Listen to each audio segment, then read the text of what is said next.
Tartil dalam Al-Quran disebutkan sebanyak 4 kali, yaitu di surat Al-Furqan 25 ayat 32 sebanyak 2 kali, dan di surat Muzammil 73 ayat 4 sebanyak 2 kali juga. Menurut definisi fikih, tartil diartikan sebagai tindakan membaca Al-Quran secara perlahan, tenang, dan tidak tergesa-gesa, dengan memperhatikan sepenuhnya semua kaidah tajwid, seperti makharijul huruf, tempat keluar huruf, sifat huruf, dan hukum bacaan, panjang pendek, tebal tipis. Hal ini didasari dari surat Al-Muzammil 73 ayat 4 yang berbunyi, Auzid alaihi warattilil Qur'ana tartila, atau lebih dari seperdua itu, dan bacalah Al-Quran itu dengan perlahan-lahan. Dari terjemahan itulah definisi dari kata tartil diambil. Padahal, kalau diamati lebih teliti lagi, ada 2 kata tartil di ayat tersebut, yaitu 1. Rottil sama dengan bacalah, 2. Tartila sama dengan perlahan-lahan. Anehnya, kenapa Kemenak menerjemahkan dengan kata bacalah? Padahal kata bacalah bahasa Qur'annya adalah Iqra. Perhatikan. Iqra bismi rabbikal ladzi khalaq.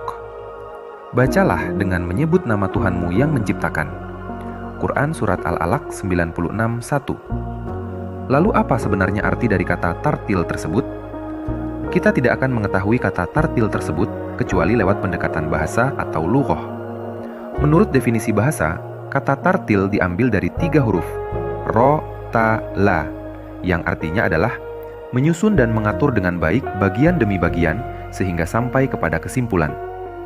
Dalam bahasa akademiknya, kita dapat ketahui dengan sebutan koheren. Apa itu koheren? Koheren adalah tersusunnya bagian-bagian secara logis, padu dan konsisten, sehingga membentuk kesatuan makna yang utuh, selaras, harmonis, dan terhubung dengan jelas.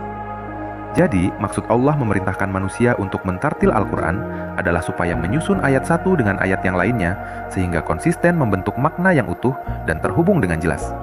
Sebab, ayat dalam Al-Quran antara satu dengan yang lainnya saling berhubungan, sehingga dalam memaknainya tidak terjadi kontradiktif antara satu ayat dengan ayat yang lainnya.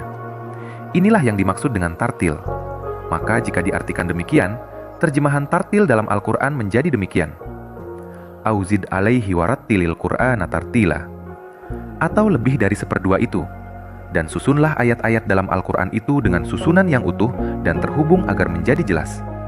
Quran Surat Muzammil 73 ayat 4. Wa qala alladhina kafaru laula nuzzila alaihi al-Qur'anu jumlatan wahidah kadzalika linuthabbita bihi fuadak warattalnahu tartila.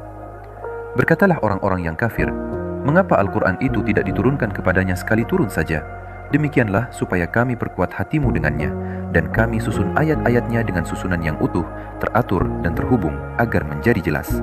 Quran Surat Al-Furqan 25 ayat 32. Jadi, maksud tartil, misalnya dalam hal ini, kita bicara tentang penciptaan manusia. Dalam ayat lain dikatakan dari tanah, namun ada juga ayat yang lainnya yang berbunyi dari sperma yang terpancar.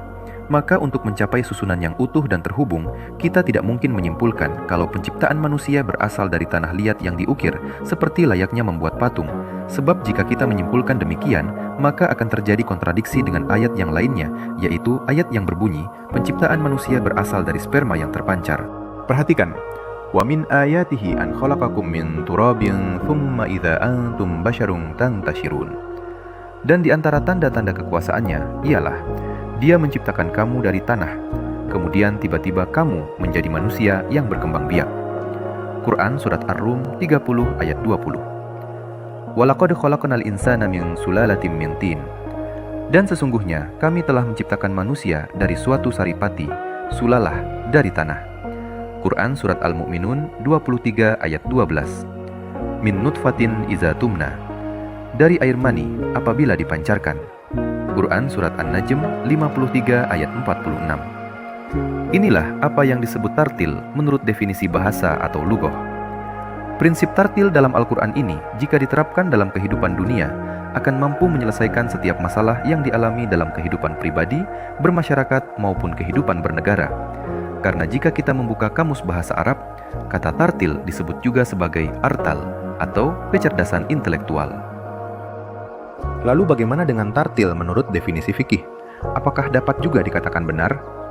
Jika menurut definisi fikih, arti kata tartil disebut sebagai tindakan membaca Al-Quran secara perlahan, tenang, dan tidak tergesa-gesa, dengan memperhatikan sepenuhnya semua kaidah tajwid seperti makharijul huruf, tempat keluar huruf, sifat huruf, dan hukum bacaan, panjang pendek, tebal tipis, dalam Al-Quran mempunyai definisi tersendiri, yaitu dengan kata tilawah. Perhatikan. Rabbana wa ba'ath fihim rasulam minhum yatlu alaihim ayatika wa yu'allimuhumul kitaba wal hikmah wa yuzakkihim innaka antal azizul hakim.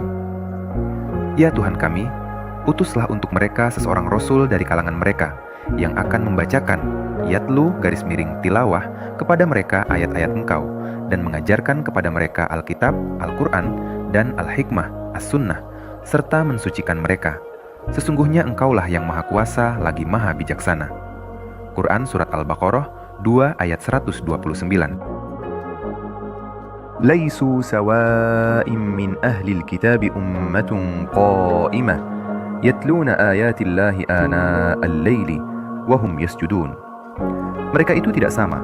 Di antara ahli kitab itu ada golongan yang berlaku lurus. Mereka membaca yatlu garis miring tilawah ayat-ayat Allah pada beberapa waktu di malam hari, sedang mereka juga bersujud, sholat. Quran Surat Al-Imran 3 ayat 113. Kesimpulannya, Iqra adalah saat kita membaca teks dan fenomena alam untuk mendapatkan informasi.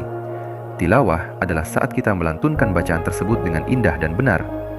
Tartil adalah saat kita membangun pemahaman yang utuh, konektivitas antar ayat, menggunakan kecerdasan intelektual kita.